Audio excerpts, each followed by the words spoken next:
नमस्कार, आपण पाहत आहात आपला आवाज. मी पौर्णिमा. पद्मश्री नारायण सुर्वे यांनी वास्तव्य केलेल्या नेरळच्या घराचे स्मारकात रूपांतर झालेल्या विद्यापीठात काव्य जागर संमेलन पार पडले. पिंपरी चिंचवड येथील पद्मश्री नारायण सुर्वे कला अकादमी यांच्या वतीने हा कार्यक्रम नेरूळ येथे घेण्यात आला. या काव्य संमेलनाला अनेक दिग्गज कवींनी उपस्थिती लावली होती. या बातमीचा आढावा घेतलाय आमचे विभागीय संपादक रोहित खरगे यांनी. यावेळी नारायण सुर्वे जीवनगौरव पुरस्कार, ज्येष्ठ साहित्यिक प्राध्यापक विश्वास वसेकर, श्रम उद्योग पुरस्कार उद्योजक रंगनाथ गोडगे पाटील, श्रम प्रतिष्ठा पुरस्कार कष्टकरी नेते काशीनाथ नखाते यांना देण्यात आला. कुसुमाग्रज काव्य प्रतिभा पुरस्कार नांदेडचे कवी देवीदास फुलारी यांना देण्यात आला. तर नारायण सुर्वे साहित्य पुरस्कार लोणारचे डॉक्टर विशाल इंगोले आणि पैठण येथील कवी संदीप जगदाळे यांना देण्यात आला. विशेष उपस्थिती श्रीमती कृष्णाबाई सुर्वे. प्रमुख उपस्थिती अध्यक्ष अखिल भारतीय मराठी नाट्य परिषद भोसरी मुकुंद आवटे, अध्यक्ष Lions Club Bhojapur gold Arun Ingale. यावेळी महाराष्ट्रातील दिग्गज कवींचे संमेलन पार पडले. कवी संमेलनाला प्रेक्षकांनी उत्स्फूर्तपणे दाद दिली.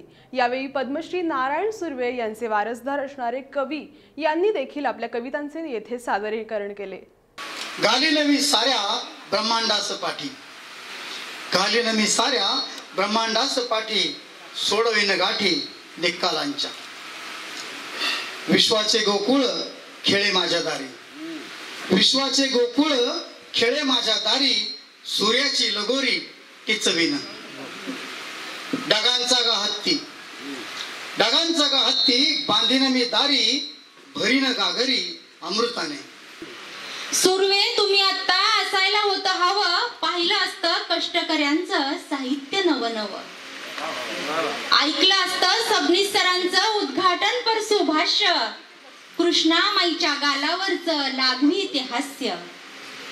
अध्यक्ष लाभले आहेत मिलिंद जोशी सर, सोबत प्रमुख अतिथी सचिनजी इटकर. पुरुष महिला आणि जमले तरुण पोरे, स्वागतास सज्ज सुदामजी भोरे. महत्वाची उपस्थिती मुरलीधरजी साठे, सोबतीला त्यांच्या मुकुंजी आवटे. जगतानाही जळते मनाच्या गाभाऱ्यात, जगतानाही जळते मनाच्या गाभाऱ्यात, शब्दमुके होतात भावना गहिवरतात. जगतानाही जगते मनाच्या गाभाऱ्यात, भावना मुक्या होतात शब्द गहिवरतात. आलेच शब्द ओटी, आलेच शब्द ओटी, मुखात गिळायचे निशब्द होऊनी डोळ्यात पाझरायचे. आलेच शब्द ओटी, मुखात गिळायचे निशब्द होऊनी डोळ्यात पाझरायचे.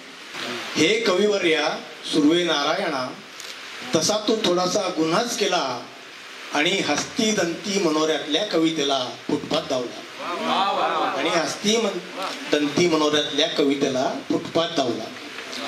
तसा तुझ्या आधी गिरणोदय, तसा तुझ्या आधी गिरणोदय पाहत होतेस की मर्डेकर. तसा तुझ्या आधी गिरणोदय पाहत होतेस की मर्डेकर, परंतु अलिप्त आणि दुर्बोध होता त्यांच्या त्या कवितेचा स्वर, त्यांच्या त्या कवितेचा स्वर. झपाझप झपाझप पावलं पडत होती, सायकलची चाक धावत होती. झपाझप झपाझप पावलं पडत होती, सायकलची चाक धावत होती कारखान्याच्या दिशेने. कोणी उल्हासात दिसतो आज पगाराचा दिवस, कोणी उल्हासात दिसतो आज पगाराचा दिवस. महिनाभराचे श्रम विकून भरणार असतो खिसा. लक्षणं फार साधी असतात, लक्षणं फार साधी असतात. चांगलं काम करू वाटत नाही, भावनांना दुखावलेलं पावत नाही. लक्षणं फार साधी असतात, चांगलं काम करू वाटत नाही, भावनांना दुखवलेलं पावत नाही. बस फतवा काढा सापळाराचा, फतवा काढा सापळाराचा. सोबत शांती समानता मानवतेची बंदूक असू द्या, सोबत शांती समानता मानवतेची बंदूक असू द्या. आरोपीला घेऊन सोबत शांतीच्या घरात क्वारंटाईन करा, प्रज्ञाशील करुणेचं सॅनिटायझर द्या, आणि मग एन्काउंटर करा, आणि मग एन्काउंटर करा. माणसाचा नाही, मानसिकतेचा. मला जाग आली तेव्हा उद्ध्वस्त झालेलं आयुष्य गौऱ्याच्या खंडासारखं गोळा करत करत मी त्याच फाटलेल्या ओढणीनं आयुष्याच्या सरपणाची मुळी बांधली. मला जाग आली तेव्हा आणि गतकाळाची होळी पेटवून नव्या तेजानं जगण्यासाठी पुन्हा हिमतीनं कंबर कसली. मला जाग आली तेव्हा मी कालचीच होते, चेहरेही कालचेच होते. मी कालचीच होते, चेहरेही कालचेच होते, फतवेही कालचेच होते. फरक फक्त एवढाच होता जिजाऊ अहिल्याचा नारा देत जगण्याचा रुबाब माझा न्यारा होता. गुरुजी, तुम्ही शिकवता ती शाळा आमची नाही. जी खाणीच्या धडी खाली भरते ती आमची शाळा. तिथे आमचे हात पेन्सिल नाही सुटकीचा दांडा पकडतात आणि एका ठोक्यात दगडाला चीर पाडून पहिला धडा गिरवतात. गुरुजी, पहिला धडा गिरवतात. आमची एकच असते प्रार्थना, सुटण्याआधीच आमची शाळा कोसळू नये आमच्या अंगावर. आणि रक्त सांडलं तरी गुरुजी आळ येऊ नये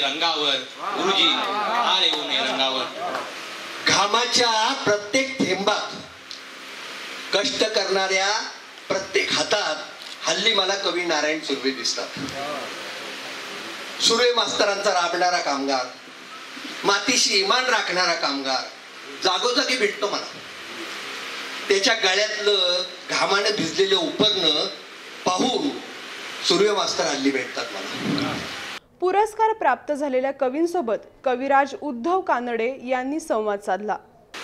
तुम्ही नांदेडवरून इथं आलात आणि नारायण सुर्वेंच्या विद्यापीठामध्ये हा पुरस्कार स्वीकारला. तुमच्या प्रतिभेला काय वाटतं? सर, धन्यवाद. मंचावर उपस्थित सर्व मान्यवर आणि उपस्थित बंधू भगिनींनो, कानडे गुरुजी याच्यासाठी सगळ्यांचे नाव घेत नाही, वेळ कमी आहे आणि मान्यवर बोलणार आहेत म्हणून मला क्षमा करा. कुठे नांदेड आणि कुठं नेरळ, आणि हा कोरोनाचा काळ, मजल दर मजल करत आलो मी. रेल्वेमध्ये पाणी सुद्धा मिळत नाही अशी अवस्था आहे. कष्टकऱ्यांना आधार देण्याची बुद्धी तुम्हाला कोणी दिली? जन चळवळीमध्ये काम करत असताना आपल्या भारतातील, महाराष्ट्रातील अनेक महापुरुष, महान विभूतींनी जगण्याचा खूप मोठा आदर्श दिला आणि त्या माध्यमातून जे काय रंजले गांजले त्याशी मने जो आपुले. सुर्वे एकदा तुमच्या मिशीवरून बोलले होते, माझी कामगार आहे तळपती तलवार यांच्या मिशीसारखीच कविता आहे. सुर्व्यांचं यांचं फार मैत्रीचं नातं होतं. या कोरोनाच्या काळामध्ये उद्योग बंद पडले, लॉकडाऊन झालं, सगळं झालं, तरी तुम्ही काम मागायला येणाऱ्या माणसाला काम कसं काय देऊ शकता? नमस्कार. नारायण सुर्वे साहित्य कला अकादमी हे मी आज मनापासून आभार मानतो. माझी निवड या पुरस्कारासाठी केली. काव्यजागर संमेलनात प्राध्यापक डॉक्टर श्रीपाल सबनीस आणि प्राध्यापक मिलिंद जोशी यांनी आपले मनोगत व्यक्त केले. पाहुयात. या विद्यापीठामध्ये घेण्याचा उद्देश असाच होता की सुर्वे सरांचे ज्या ठिकाणी वास्तव आहे त्या वास्तवामध्ये आपल्या साहित्यिकांना या ठिकाणी येऊन या ठिकाणची ऊर्जा त्यांना घेता यावी, त्यांना ऊर्जा मिळावी, हाच या संस्थेचा उद्देश आहे. या ठिकाणी मग एवढंच मी म्हणू शकतो, नारायण सुर्वे सरांना फक्त साहित्य आणि साहित्यिकावरच जास्त प्रेम होतं. म्हणून मी असं म्हणतो, साहित्य आणि साहित्यिक हा सुर्वे सरांचा श्वास होता असं मी मानतो. सुर्वे सरांना 2006-07 साली डोकले सरांच्या 10वीतील विद्यार्थ्यांच्या गुणगौरव समारंभासाठी मी मामांना म्हटलं सुर्वे सरांना घेऊन या. ते म्हणले सुर्वे सरांना जास्त वेळ बोलता येणार नाही, जास्त वेळ उभं राहता येत नाही, ते फक्त येऊन 5-10 मिनिट बोलतील. पण तो कार्यक्रमच इतका सुंदर होता.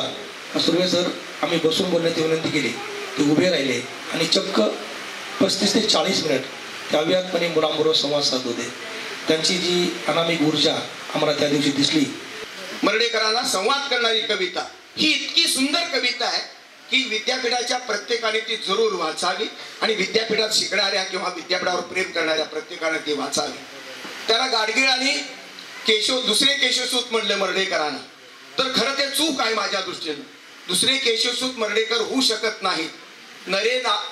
मानवा नरे दानवा कुणी जन्म दिला तर माणसानंच जन्म दिला देवाला, अशी ती संकल्पना केशवसुतांनी मांडलेली आहे. ही संकल्पना आशावादी आहे आणि माणसाला महत्व देणारी आहे. की आम्ही दोघेही साताऱ्याला होतो आणि तिथल्या रेस्ट हाऊस वरती सुर्वे सरही उतरले होते आणि शेजारच्या सूटमध्ये शिवाजीराव बसले होते. तेव्हा साताऱ्यातले एक ग्रस्त आले आणि ते म्हणाले की सर, आज आमच्याकडे सत्यनारायण आहे, तुम्ही आमच्या घरी चला तीर्थप्रसाद घ्यायला. पण नारायणरावांची आणि भोसले सरांची पोर्शमध्ये गाठ पडली आणि ठरलं की आपण 7:30 वाजता खाली भेटूया. तर भोसले सरांनी फार छान शब्दामध्ये सांगितलं. ते म्हणाले, तुमच्या सत्यनारायणापेक्षा हा काव्यनारायण मला जास्त आणि आज संध्याकाळी मी त्याचं दर्शन घ्यायचं ठरवलं. त्यामुळे असं सुर्वे सरांचं व्यक्तिमत्व होतं. मला त्यांचा सहवास लाभला तो उद्धव कानडे यांच्यामुळे.